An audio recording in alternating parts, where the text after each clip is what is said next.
الله أكبر الله أكبر الله أكبر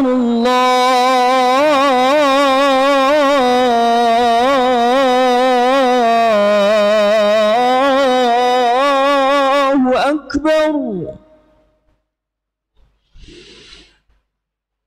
أشهد أن لا إله إلا الله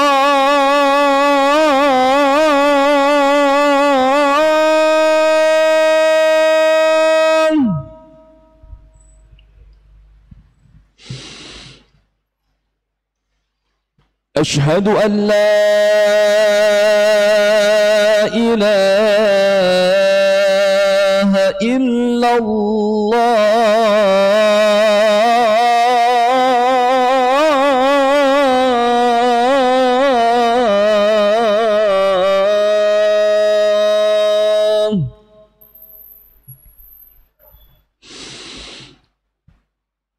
أشهد أن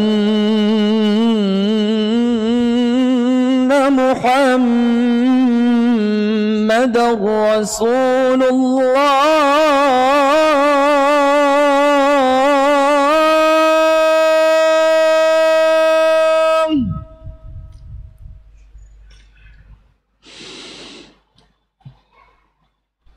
أشهد أن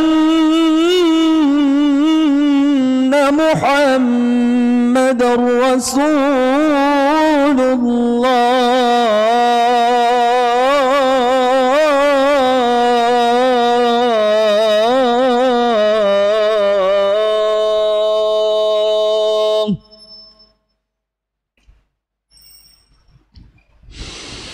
حي على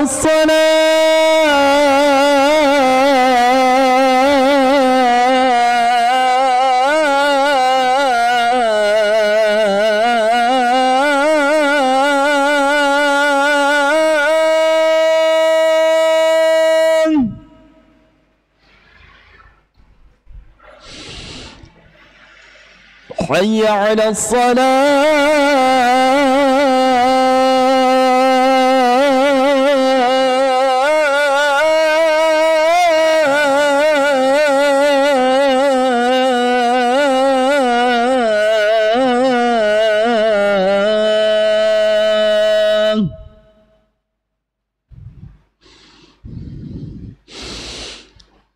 حي على الفلاح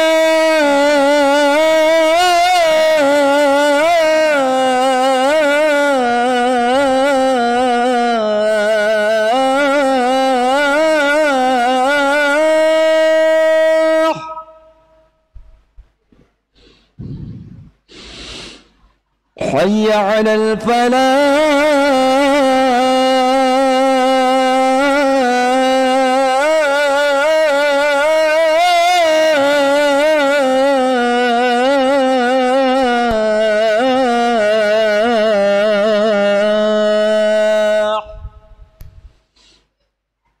الله أكبر الله أكبر لا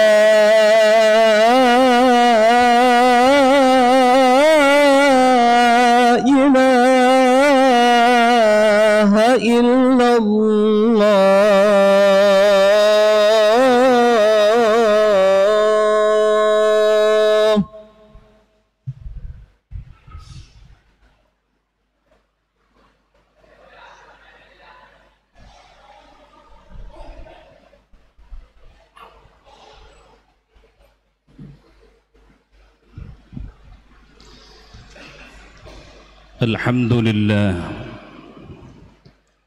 الحمد لله نحمده ونستعينه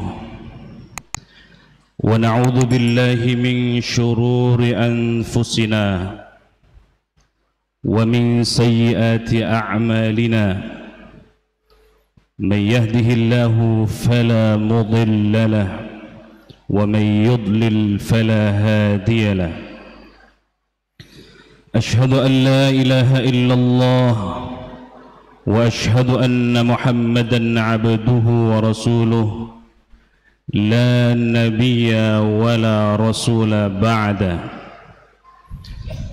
اللهم صل وسلم على سيدنا وحبيبنا وشفيعنا ومولانا محمد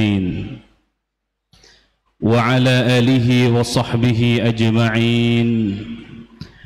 أما بعد، فيا عباد الله، أوصيكم وإياي بتقوى الله وطاعته لعلكم تفلحون. قال الله تعالى في القرآن الكريم: أعوذ بالله من الشيطان الرجيم، بسم الله الرحمن الرحيم. إن في خلق السماوات والأرض واختلاف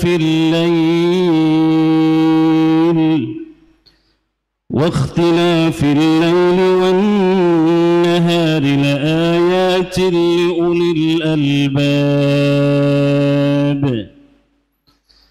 صدق الله العظيم وصدق رسول الله الكريم، ونحن على ذلك من الشاهدين والشاكرين، والحمد لله رب العالمين.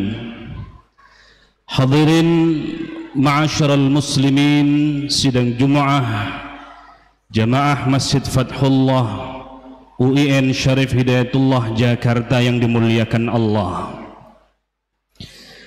Tema khutbah pada kesempatan Jumat yang berbahagia ini adalah mengenal Allah melalui ayat-ayat kauniyah. Hadirin yang dimuliakan Allah Subhanahu wa taala, tokoh-tokoh sufi, para ahli tasawuf mengajarkan kepada kita bahwa puncak tertinggi dari ajaran tasawuf adalah mahabbatullah. Puncak tertinggi dari ajaran tasawuf adalah ma'rifatullah, mengenal Allah Subhanahu wa ta'ala.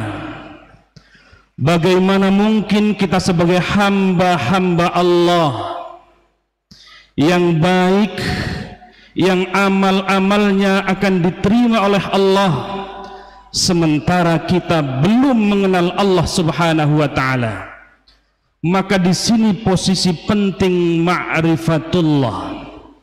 Hadirin yang dimuliakan Allah Subhanahu wa ta'ala, ada ungkapan yang populer yang kita hafal semua: man 'arafa nafsah faqad 'arafa rabbah.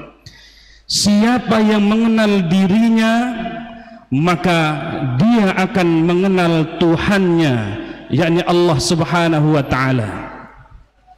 Hadirin yang dimuliakan Allah Subhanahu wa ta'ala, tadi khatib membaca surah Ali Imran, surah yang ketiga, ayat 190. Allah berfirman: A'udzu billahi minasyaitonir rajim. Inna fi khalqis samawati wal ard wa ikhtilafil laili wan nahar la ayatin liulil albab. Hadirin yang dimuliakan Allah Subhanahu wa ta'ala, sababun nuzul ayat ini diriwayatkan dari Sayyidah Aisyah, baginda Rasulullah sallallahu alaihi wasallam. Di malam hari itu tidak seperti malam-malam biasanya. Kekhusyuan Rasulullah sallallahu alaihi wasallam sampai-sampai malam hari itu baginda Rasul sallallahu alaihi wasallam mengucur deras air matanya, tidak terbendungkan, sehingga Sayyidah Aisyah, bukankah engkau hamba Allah yang dijamin masuk surganya Allah Subhanahu wa ta'ala? Kata Sayyidah Aisyah, kenapa sampai demikian hebatnya ibadahmu ya Rasulullah sallallahu alaihi wasallam.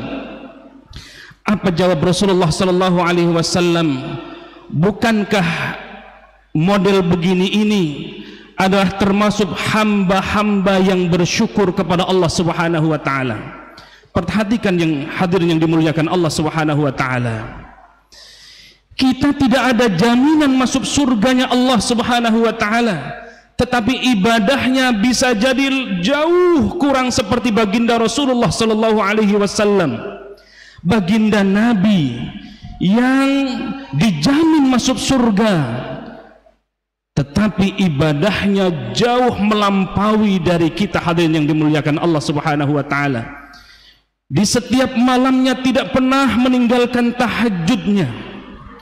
Di setiap harinya tidak meninggalkan zikir-zikir kepada Allah Subhanahu wa taala.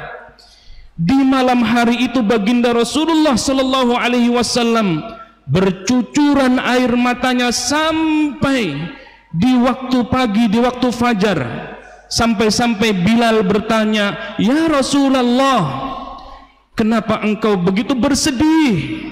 Kenapa engkau begitu berduka? Kenapa engkau begitu merana malam hari ini?" Apa kata Rasulullah sallallahu alaihi wasallam? Lagi-lagi menjawab, apakah tidak boleh dan ini menjadi tradisi salah satu hamba-hamba Allah yang bersyukur.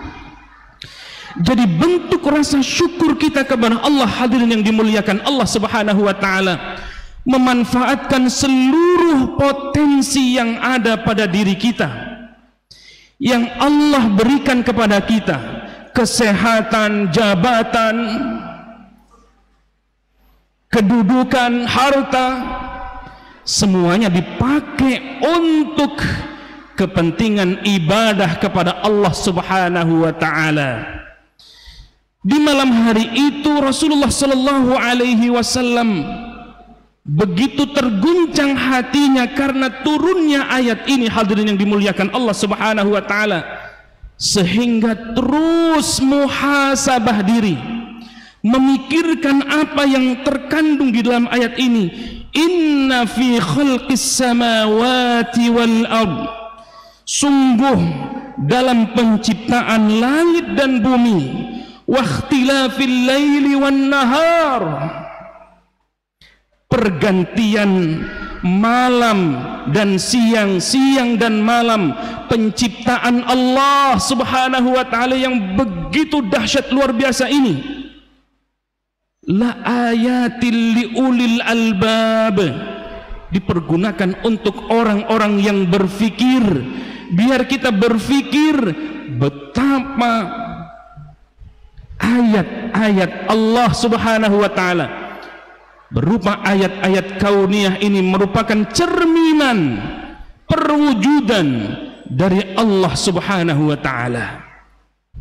Jadi kita tidak cukup hadirin yang dimuliakan Allah Subhanahu wa taala membaca 30 juz Al-Qur'an, ayat-ayat Al-Qur'an, 114 surah. Tetapi kita juga harus membaca ayat-ayat kauniyah sebagaimana baginda Rasulullah sallallahu alaihi wasallam terperanjat begitu turun ayat ini, berfikir betapa kemahakuasaan Allah Subhanahu wa taala. Maka karena kita terus berpikir, karena kita terus merenung, memakai akal kita, sehingga di ayat selanjutnya kita katakan, Rabbana ma khalaqta hadza batila. Tidak ada satu ciptaan Allah pun, bahkan sekecil ba'udah, yang sia-sia. Apatah lagi Allah ciptakan langit, apatah lagi Allah ciptakan bumi dan semua isinya, agar kita menjadi hamba-hamba Allah yang berfikir, dan pada akhirnya kita ma'rifatullah, mengenal Allah Subhanahu wa ta'ala. Hadirin yang dimuliakan Allah Subhanahu wa ta'ala, mari kita simak juga surah Al-An'am Nabiullah Ibrahim mengungkapkan atas kebesaran Allah Subhanahu wa taala, inni wajjahtu wajhiya lilladzi fataras samawati wal arda hanifa wama ana minal musyrikin. Aku hadapkan wajahku, aku serahkan semuanya kepada Allah. Aku pasrahkan semua yang ada pada diri kita ini, harta kita, kesehatan kita, ruh kita, jasmani kita, untuk Allah Subhanahu wa ta'ala. Maka itu yang sering kita baca, qul inna salati wa nusuki wa mahyaya wa mamati lillahi rabbil alamin. Salatku, hidupku, matiku, segala macam aktivitasku lillahi rabbil alamin, aku pasrahkan untuk Allah Subhanahu wa ta'ala, karena Allah Subhanahu wa ta'ala. Nabiullah Ibrahim yang bergelar Khalilullah, yang dikenal juga Abu al-Millah, bahkan dikenal juga sebagai Abul Anbiya, bapak dari para nabi, bapak dari para agama. Lahirnya agama-agama ada puncaknya pada Nabiullah Ibrahim. Masih mencari Allah dalam rangka ma'rifatullah, sehingga ayat-ayat sebelumnya, sebelum inni wajjahtu wajhiya lilladzi fataras samawati wal arda hanifa wama ana minal musyrikin, ketika sudah yakin kepada Allah Subhanahu wa ta'ala, proses berfikir mencari Tuhan dari Nabiullah Ibrahim alaihi salatu wassalam yang bergelar Khalilullah. 3 ayat atau 4 ayat sebelumnya, falamma janna alaihi al-lailu ra'a kawkaba qala hadha rabbi falamma afala qala la uhibbul afilin. Nabiullah Ibrahim alaihi salatu wassalam di tengah Raja Namrud yang mengaku dirinya Tuhan, yang mengaku dirinya ana rabbukumul a'la, yang ketika itu yang disembah bukannya Allah, tetapi patung-patung yang berjejer yang dijadikan Tuhan. Nabiullah Ibrahim berfikir keras sehingga melihat falamma janna alaihi al-lailu ra'a kawkaba. Di satu malam Nabiullah Ibrahim melihat bintang gumintang yang berkelap-kelip. Oh, kata Nabiullah Ibrahim, hadza rabbi, ini Tuhan, ini Tuhanku. Tapi begitu matahari terbit, hilang itu kaukaba. Begitupun di ayat selanjutnya, falamma ra'al qamara bazighan qala hadza rabbi. Ketika di malam hari yang lain al-qamar, muncul bulan. Oh, kata Nabiullah Ibrahim, qala hadza rabbi, oh ini Tuhanku. Ternyata bulan pun di siang hari, di pagi hari pun hilang, ditelan sinar matahari. Oh, ternyata ini bukan Tuhan. Di ayat yang lain, falamma ra'a asy-syamsa bazighatan qala hadza rabbi hadza akbar. Di ayat selanjutnya, ketika bulan juga lenyap, bintang telah lenyap, ada yang lebih besar lagi, yakni asy-syams, matahari. Sehingga Nabiullah Ibrahim juga berkata, qala hadza rabbi, ini adalah Tuhanku. Ternyata matahari pun gelam, hilang, ditelan malam. Hadirin yang dimuliakan Allah Subhanahu wa ta'ala, sekelas Nabiullah Ibrahim Khalilullah, Abul Anbiya, Abu al-Millah, juga berpikir, juga memikirkan akan nasib dirinya mencari Tuhan dalam rangka ma'rifatullah. Maka kita hadirin yang dimuliakan Allah Subhanahu wa taala, dalam rangka ma'rifatullahnya, man 'arafa nafsah faqad 'arafa rabbah. Siapa yang mengenal diri kita, siapa kita, diciptakan oleh siapa, akan kembali kemana, maka dengan mengenal itu pasti kita akan mengenal Allah Subhanahu wa taala. Yang kedua, tidak cukup kita ngaji ayat-ayat Al-Quran ketika Allah menghamparkan ayat-ayat yang lain, yakni ayat-ayat kauniyah. Allah menjadikan langit, Allah menjadikan bumi, Allah menjadikan gunung-gunung, Allah menjadikan lautan, Allah menjadikan segala macam isinya. Ini sesungguhnya dalam rangka ma'rifatullah, dan dengan itu sesungguhnya kita mengatakan subhanak, maha suci Allah. Semua yang ada pada diri kita hadirin yang dimuliakan Allah adalah cermin dari Allah Subhanahu wa taala. Dengan itu kalau kita sudah mengenal diri kita, mengenal melalui Al-Quran, mengenal melalui ayat-ayat kauniyah, kita semakin dekat kepada Allah Subhanahu wa taala, sehingga kita katakan inni wajjahtu wajhiya lilladzi fataras samawati wal arda hanifa.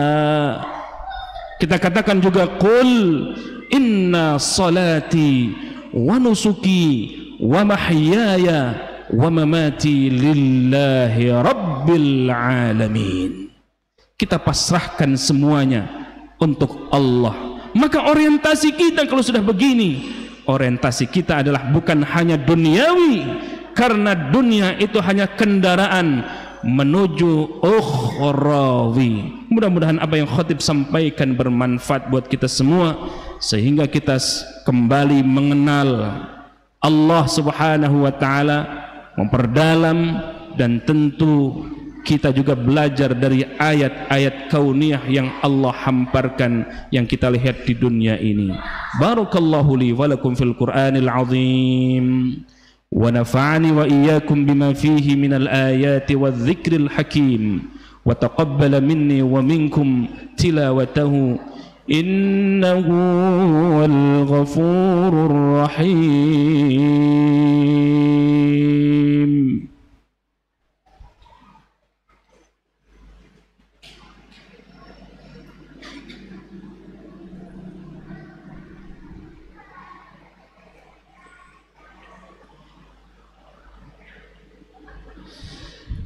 Alhamdulillahi wa kafa, wassalatu wassalamu ala sayyidil mustafa wa ala alihi wa sahbihi ala sidqi wal wafa.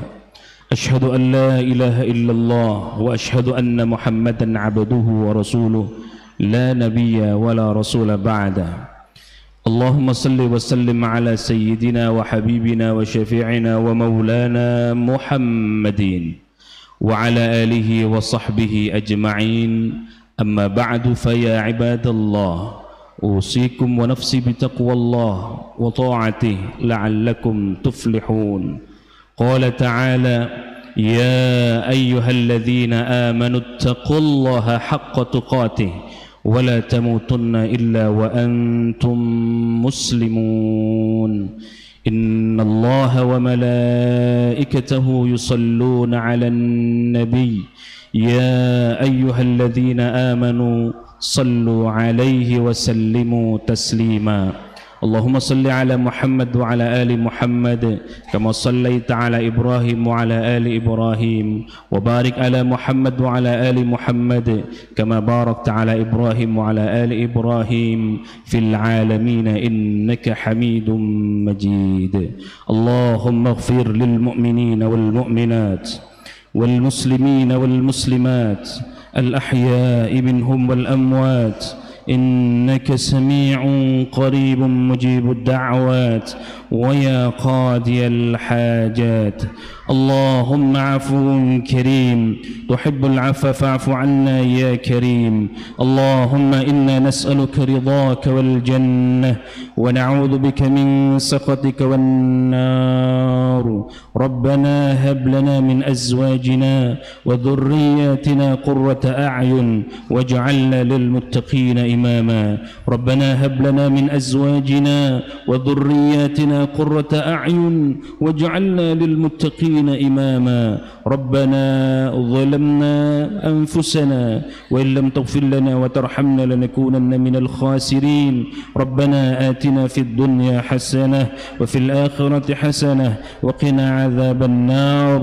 عباد الله، إن الله يأمر بالعدل والإحسان وإيتاء ذي القربى وينهى عن الفحشاء والمنكر والبغي يعظكم لعلكم تذكرون. فاذكروا الله العظيم يذكركم واسألوه من فضله يعطكم ولذكر الله أكبر. أقيموا الصلاة.